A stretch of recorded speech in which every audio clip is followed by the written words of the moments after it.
आप सभी को मेरा नमस्कार। आज हम पढ़ेंगे प्रधानमंत्री और मंत्री परिषद।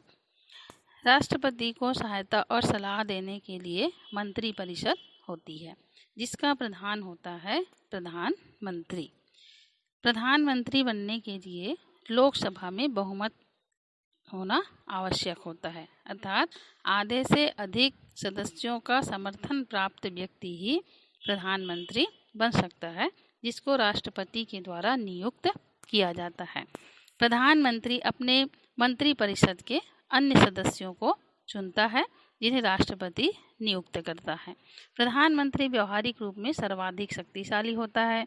हालांकि हमारे देश में समस्त अधिकार राष्ट्रपति को दिया गया है, लेकिन इन अधिकारों का उपयोग प्रधानमंत्री ही करते हैं।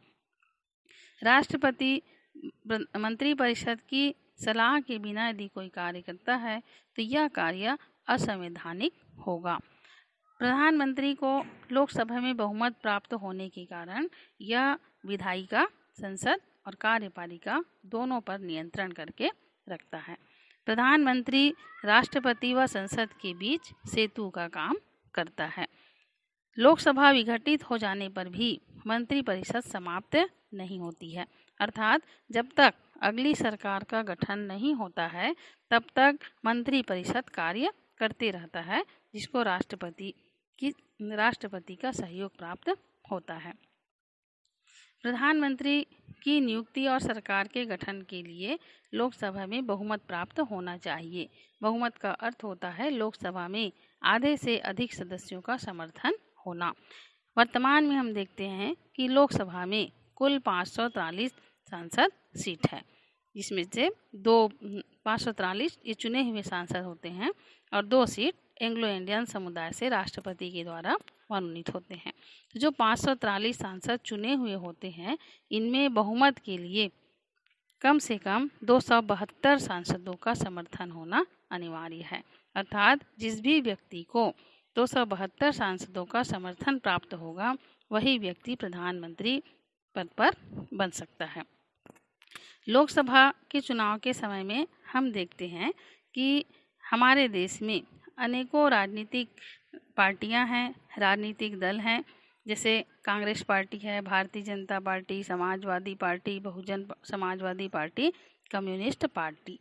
ये सब पार्टियां जो है चुनाव लड़ती हैं। कई पार्टियां राज्य विशेष की होती है, जैसे आम आदमी पार्टी दिल्ली में है, तृणमूल कांग्रेस, शिरोमणि अकाली दल, असम गण परिषद, ये क्षेत्र विशेष की पार्टी होती है। लोकसभा चुनाव के समय ये पार्टी अपने अपने उम्मीदवार को चुनाव में उतारती हैं और जब इनके उम्मीदवार चुनाव जीत करके लोकसभा में पहुंचते हैं तो इन सब के सहयोग से प्रधानमंत्री जिस भी व्यक्ति को बहुमत प्राप्त होता है वो बनता है। यदि मान लीजिए किसी एक पार्टी विशेष को 272 सीट प्राप्त नहीं होता है तो ऐसी स्थिति में गठबंधन की सरकार बनती है, अर्थात बहुत सारे दल मिलकर के प्रधानमंत्री नियुक्त करते हैं। इसी को ही मिलीजुली सरकार या गठबंधन की सरकार कहा जाता है। प्रधानमंत्री अपने या सहयोगी दलों के सदस्यों में से अपने मंत्रिपरिषद के अन्य मंत्रियों का चयन करता है। जिसे प्रधानमंत्री की नियुक्ति हो जाती है, उसके बाद प्रधानमंत्री अपनी सहायता के लिए अन्य मंत्रियों का चयन करता है। चयन करते समय वो उस व्यक्ति की योग्यता और अनुभव को विशेष तौर पर ध्यान देता है। केंद्रीय सरकार के संचालन की धुरी होती है प्रधानमंत्री। प्रधानमंत्री का निर्णय ही देश में सर्वाधिक महत्वपूर्ण होता है।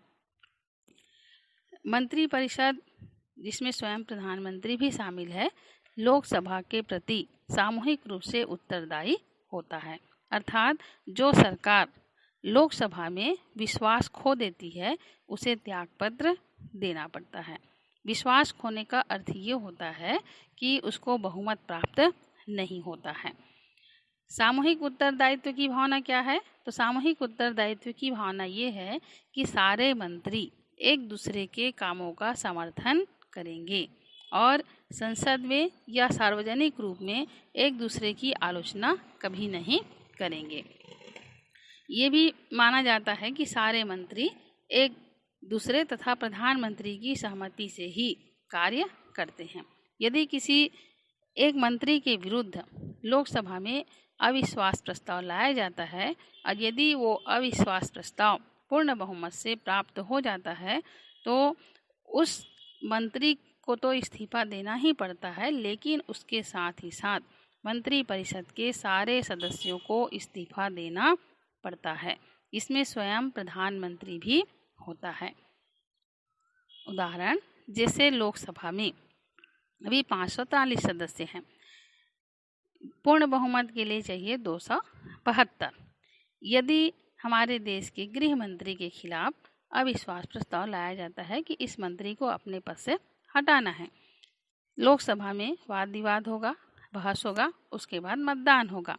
यदि मतदान में 272 सदस्य संबंधित मंत्री को नहीं मिल पाता है, 272 सदस्यों का समर्थन, जैसे 270 मिला, 271 मिला, तो ऐसी स्थिति में उस मंत्री को अपने पद से इस्तीफा देना पड़ता है, अर्थात उस मंत्री की हार हो जाती है।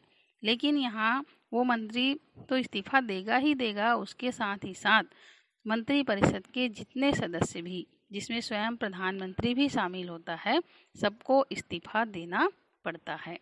यानी ये हार केवल उस मंत्री की नहीं होगी, बल्कि संपूर्ण मंत्रिपरिषद की हार मानी जाएगी।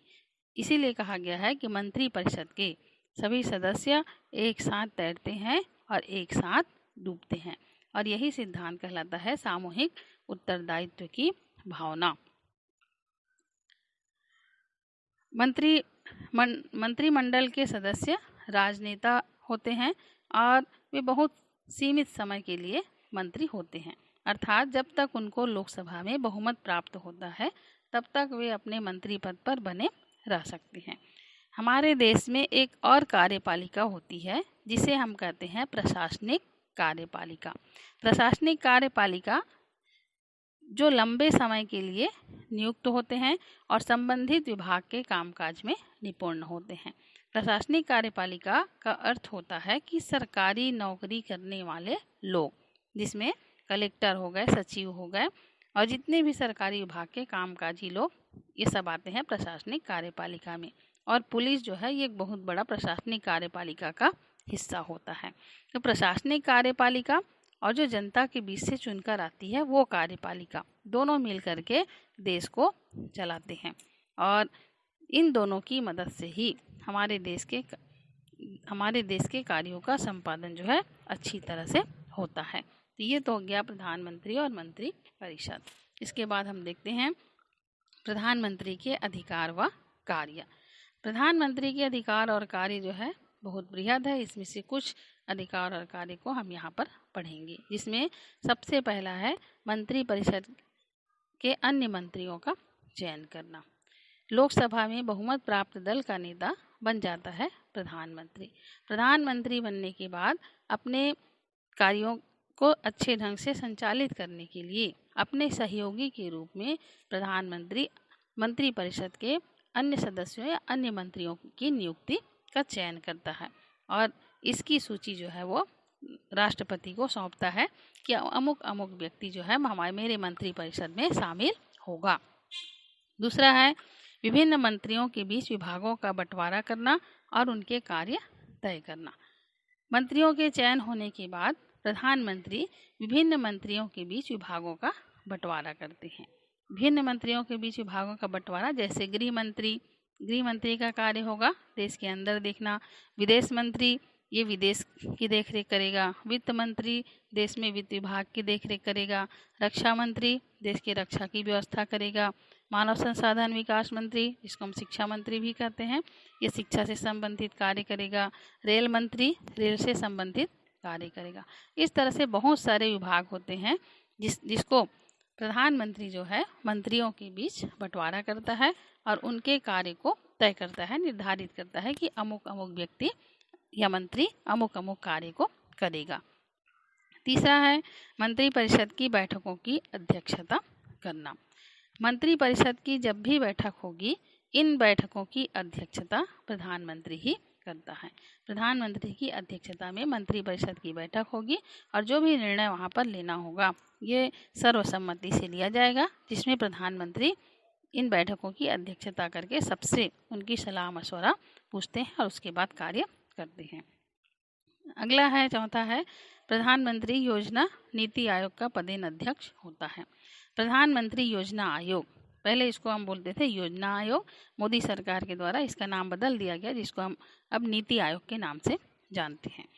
योजना आयोग क्या है? तो देश के विकास के लिए योजना आयोग होता है, जो ये तय करता है कि हम इन 5 साल में किस किस तरह से योजना बना करके देश का विकास करेंगे।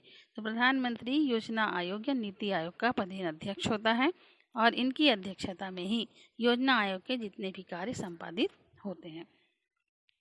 अगला है, विभिन्न विभागों और मंत्रियों की नीतियों का समन्वय करना तथा उनका मार्गदर्शन करना। विभिन्न विभागों में मंत्रियों की नीतियों का समन्वय करना।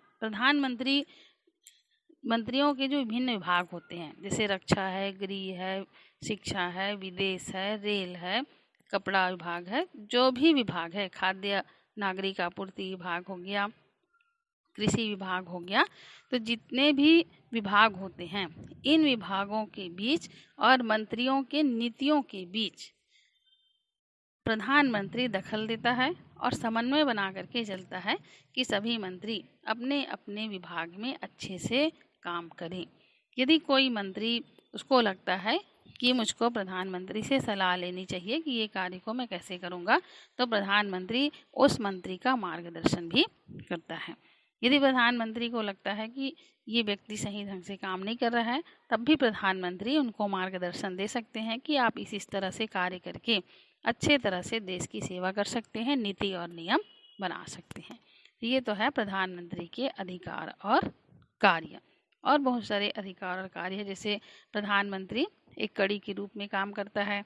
कड़ी के रूप में कैसे? तो राष्ट्रपति और मंत्रिपरिषद के बीच कड़ी के रूप में काम करता है। राष्ट्रपति की बात मंत्रिपरिषद तक पहुंचाते हैं और मंत्रिपरिषद की बात राष्ट्रपति तक पहुंचाने का काम करता है। प्रधानमंत्री के अधिकार और कार्य में बस इतना ही, और अगली बार हम पढ़ेंगे न्यायपालिका।